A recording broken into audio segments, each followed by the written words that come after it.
कदाचित उष्णतेमुळे रडत असेल म्हणून आम्ही महाबळेश्वरला तिला आणलंय की आता इथं शांत होईल म्हणून. स्वामीशी म्हटलं असू द्या, एवढे दिवस तुम्ही झोपलाच नाही, 3 वर्ष पूर्वी तुम्हाला झोपू देत नाही, आता माझ्याकडे द्या, मी संन्यासी आहे, मी काय झोपलो काय नाही झोपलो काय, जगाला कुठं काय फरक पडतो. माणसाची जात कशी आहे बघा, आपल्याकडं एखाद्या मंदिराला कळस जर लावायचा असेल तर संन्याशी लागतो. आमच्या लबाड माणसांच्या त्याच्या पाठीमागचा हेतू काय माहिती, संन्याशी कळस लावताना जर पडला आणि गेला तर रडायला कोणी नसतं. आपल्यासारखं कुठं वर गेल्यानंतर कोण असतं, आपल्यासारखं कुठं वर जातं ते कळस. तसं स्वामीजी म्हटले द्या ना, तुमचं बाळ मला द्या, माझ्याजवळ द्या, मी रात्रभर मांडीवर घेऊन झोपतो, तुम्ही आजची एक रात्र तरी शांत झोपा. 3 वर्ष झोपला नाही. त्या बाळाला घेतलं, त्याला स्पर्श, बाळाला स्वामीजीने घेतले ते बाळ शांत झालं. पूर्वी शांत झालं, रडलीच नाही. मी सांगितलेला हा प्रसंग प्राचार्य शिवाजीराव भोसले सांगलीच्या पटवर्धनाच्या राजवाड्यामध्ये सांगत होते. आणि हा प्रसंग सांगितल्यानंतर संपल्यानंतर पाठीमागून त्या पटवर्धनाच्या राजांच्या राजवाड्यातून पाठीमागून एक भुंदक्याचा आवाज आला. सरांचं भाषण झाल्यानंतर सरांना राजांनी बोलवलं आणि ज्या भुंदक्यांचा आवाज आला होता त्या आजी,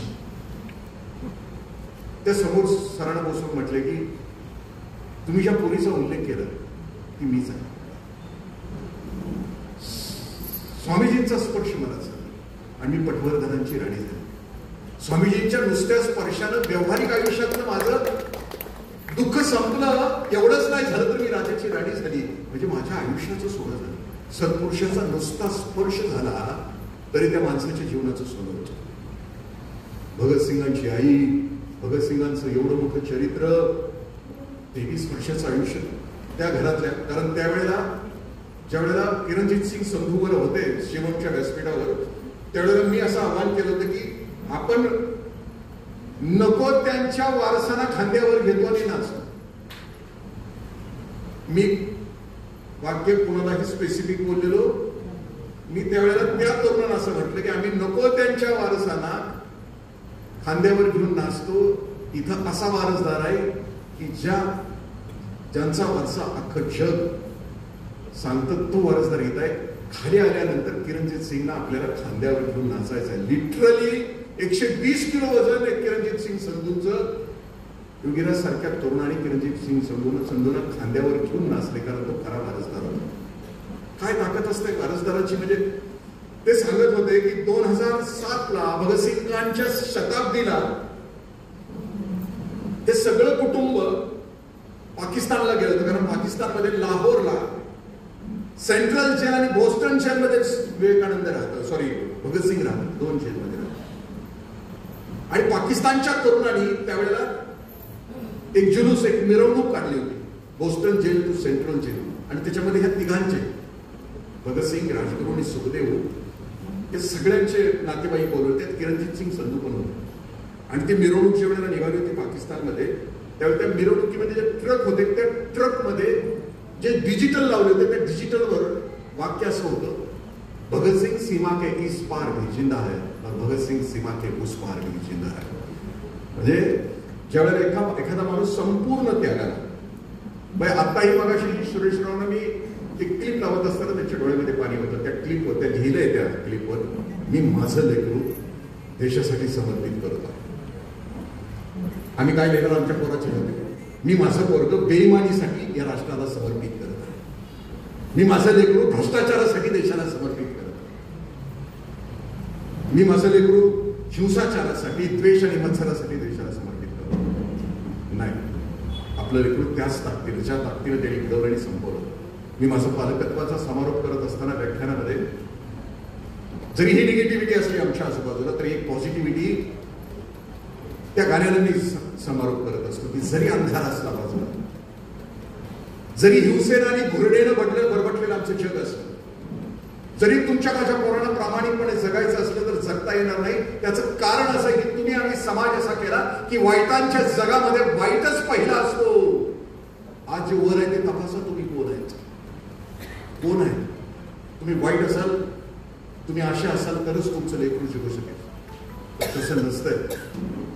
आम्ही जर योगीराज सारखे लेकर आमच्या पोटी जन्माला असतो, एक आशेचा किरण असतो अंधारामध्ये. आणि त्यावेळेस ते कसं असायला पाहिजे, मराठी चित्रपट सृष्टीतला एक प्रतिथयश अभिनेता आहे, त्यालाही बाळ नाही जन्माला घातलं. 15-20 वर्ष झाली लग्नाला. तो म्हणतो world is not so beautiful, जग इतकं चांगलं नाहीये की माझं पोरग जन्माला घालून नरकात टाकायचंय का मला. पावला पावलाला त्याच्या वाट्याला बेईमानी, पावला वाटाला हरामखोरी, पावला पावलाला फसवणूक. कोणतं जग आम्ही आमच्या पोरांच्यासाठी तयार केले पाप म्हणून? स्वार्थी, संकुचित, लबाडीचं आणि खोटं जग तयार केलं आमच्या पोरांच्यासाठी. पोरांच्यावर घाव कोणते होत आहेत? अजूनही हा खोल घाव नाही, अजूनही हा सूर्यानं सराव नाही. मला एक मुख्याध्यापक सांगत होते की 8वी 9वी 10वीच्या पोराला वर्गात सोडत असताना त्याचं दप्तर तपासावं लागतं आता, कारण त्याच्या दप्तरामध्ये कोयते सापडायला. कारण आदर्श कोण? कोयता घे.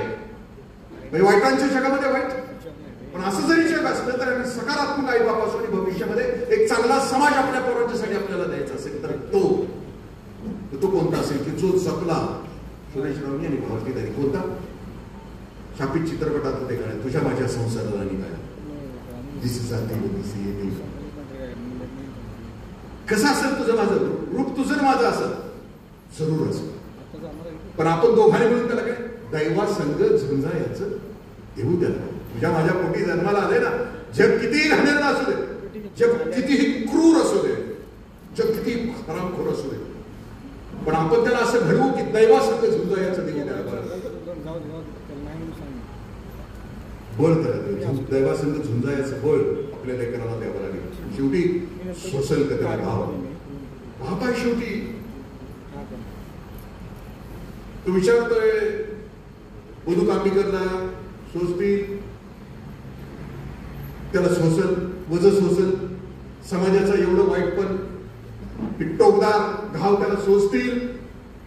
त्यावेळेला मधु कांबीकर खूप सुंदर बोलते, इवल्याशा पणतीचा इवलाचा विजय, दैवा संग झुंजा याचं. म्हणजे एवढीशी पणती आहे पण तिचा प्रकाश अवघ्या अंधाराचा घेत आवाज. पणती एवढीच आहे पण अंधाराचा ठाव घेते.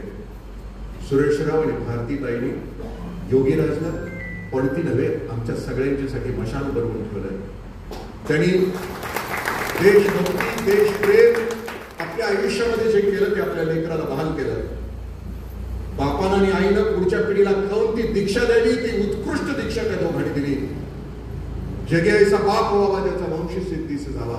आणि लेकरानं त्याच वेळेला म्हटलं मगाशी, माझ्या वडिलांची मिरासिका देवा तुझी चरण सेवा पांडुरंगा. बापानं लेकराला ते द्यायचं असतं आणि लेकरानं आपल्या आई वडिलांना पूर्वजांना ते परत करायचं असतं. माझ्या वडिलांची मिरासिका देवा तुझी चरण सेवा पांडुरंगा. आणि हा जो कृतज्ञतेचा हा अनुपम असा जो सोहळा होता, त्याचा बोध जो होता तो आम्ही बाप म्हणून पुढच्या पिढीला जे देखणं वातावरण जर नाही केलं, आम्ही जर लेकरं योगीराज सारखी नाही केली तयार, तर पुढची पिढी आम्हाला माफ नाही करणार. ती पिढी चांगली करण्यासाठी आपल्या सगळ्यांना धडपडावं लागेल. आणि अशा प्रकारचे कार्यक्रम हजारो व्हावे लागतील. अशा प्रकारच्या योगीराजच्या सन्मानाचे कार्यक्रम हजारो व्हावे लागतील. आणि आईबापांना त्यांच्या डोळ्यात अंजन घालणारी हे अशा कार्यक्रमाची दीक्षा पुढच्या पिढीला द्यावी लागेल. तरच तुमचा माझा देश तुमच्या माझ्या पोरानं जगण्याच्या लायकीचा होईल. अन्यथा 75 वर्षामध्ये आम्ही देश कुठल्या पातळीवर नेऊन ठेवला. भारत माझा कधी कधी देश आहे. आम्ही सारे भारतीय अलग अलग आहोत. माझ्या जातीचा माणूस, माझ्या धर्माचा माणूस, माझ्या प्रांताचा माणूस हाच माझा भाऊ आहे. माझा देश माझा खाऊ आहे. खाऊन खाऊन संपणार आहे. संपल्यानंतर फाटतील, एकमेकांना लुटतील, पुन्हा नवे साम्राज्यवादी येतील, पुन्हा गांधी टिळक उभे राहतील, त्यांचे पुतळे उभे राहतील, पुतळ्यावर कावळे बसतील, खुर्च्यावर बगळे बसतील. हम सब एक है. हिंदू मुस्लिम भाई भाई, हिंदू सिख भाई भाई, हिंदू ईसाई भाई भाई, हिंदू जैन भाई भाई जमलंच तर कधी हिंदू हिंदू सुद्धा भाई भाई. मी आरशासमोर उभा राहतो, माझा मलाच नमस्कार करतो. मला फक्त माझ्याच स्वप्नांची तहान आहे. रामदास कोठाडी ही पुढची 2 वाक्य बोलतायत, तुमच्या माझ्यासाठी बोलतायत. मला फक्त माझ्याच स्वप्नांची तहान आहे, म्हणूनच माझा देश महान आहे. आमचं स्वप्न काय? हम दो हमारे दो, माँ बाप फेक दो, दळभद्री कुर्ट एवढेच. मला फक्त माझ्या स्वप्नांची तहान आहे, म्हणूनच माझा देश महान आहे. तेव्हा माझ्या जातीचा जे जे कर असो, माझ्या धर्माचा जे जे कर असो, माझ्या प्रांताचा जे जे कर असो, आणि जमलंच कधी तर माझ्या देशाचा जे जे कर असो. योगीराज आज विचारलं तुझं प्राधान्यक्रम कोणता? तर तो होतं नेशन फर्स्ट, देश माझा सांगितलं. अमेरिकेच्या माणसाला विचार हु आर यू? तो होतो आय एम अमेरिकन. जपानच्या माणसाला विचार हु आर यू? तो होतो आय एम जॅपनीज. आणि भारताच्या माणसाला विचार who are you? I am Maratha.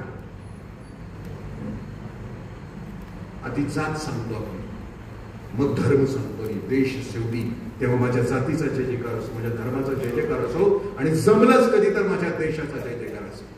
ज्यावेळेला तुमच्या माझ्या हृदयामध्ये नेशन फर्स्ट, भारत प्रथम, त्यावेळेला आजच्या योगीराजच्या आजच्या कार्यक्रमाची ती सर्वश्रेष्ठ प्रेरणा असेल अशी भावना व्यक्त करतो. मला बोलून एवढीच चिकाटी सुरेश रावची.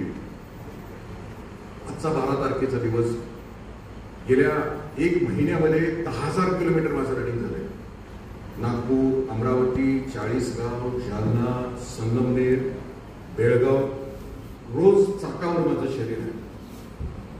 ते इतक्या जिव्हाळ्यानं बोलवलं की आज विश्रांतीची आवश्यकता असताना सुद्धा मी केवळ प्रेमासाठी, कारण प्रेम की गली बडी साखरी असं म्हणतात, प्रेमाची गल्ली, कारण ज्यानं आपल्यावर प्रेम केलं त्याच्यावर 1000 पटीने प्रेम करावं, ही दीक्षा आहे मानवतेची. आणि म्हणून सुरेशरावच्या प्रेमापोटी आलो, पण मला धन्य वाटतं आहे खूप. मी जर आलो नसतो तर एका चांगल्या कार्यक्रमाला मी मुकलो असतो.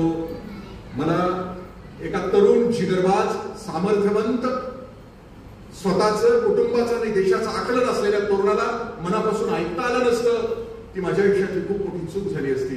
पण आलो, मी धन्य आहे, मी कृतज्ञ आहे. मी सर्वांचं हृदयापासून आभार मानतो. आणि तुम्ही तरी काय हो, वेळेत आलाय सगळे.